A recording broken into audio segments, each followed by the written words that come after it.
Part 2. Nagsusweep sila sa perimeter. Bulong ni Brian. Halos magdikit na ang labi niya at tenga ko. Galaw tayo pag lumipat sila sa main garden. Tumango ako. Ramdam ko ang adrenaline na parang kutsilyo sa loob ko. Nakatayo kami sa gilid ng bangin at ang tanging paraan pababa ay tumalon sa dilim.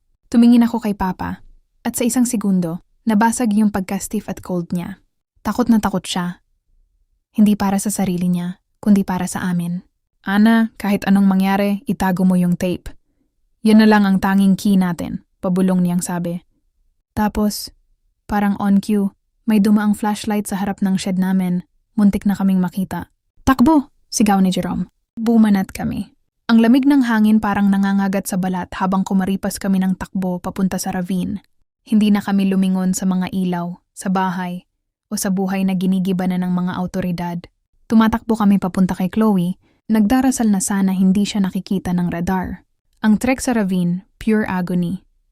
2 beses akong nadulas, nagasgas ang mga kamay ko sa matatalim na bato, pero yakap ko pa rin ang camcorder na parang shield.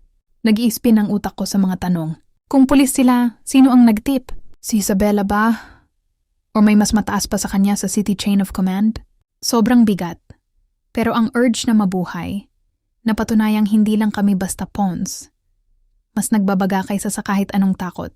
Nakarating kami sa dulo ng bayan kung saan ang mga streetlights ay nagbibigay ng nakakakilabot na dilaw na ilaw. Exhausted na kami, puro sugat at takot, pero nasa kamay namin ang katotohanan. Biglang may kotseng huminto sa tabi namin. Nakakasilaw ang headlights. Nag-brace ako para sa worst, akala ko pulis na. Pero bumaba ang window. Si Chloe, maputla at nanlalaki ang mata sa takot. Sakay bilis, sigaw niya. Habang sumasakay kami sa backseat, huminto ang tibok ng puso ko. Buhay kami for now. Pero habang bumibilis ang takbo ng kotse, lumingon ako sa huling pagkakataon. Ang buong horizon sa likod, nagbabaga sa pula. Hindi lang dahil sa pulis, kundi dahil sa bahay namin.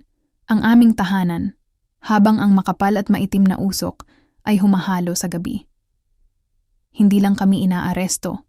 Binubura nila ang ebidensya. Pinapanood ko ang nakaraan namin na ginagawang abo.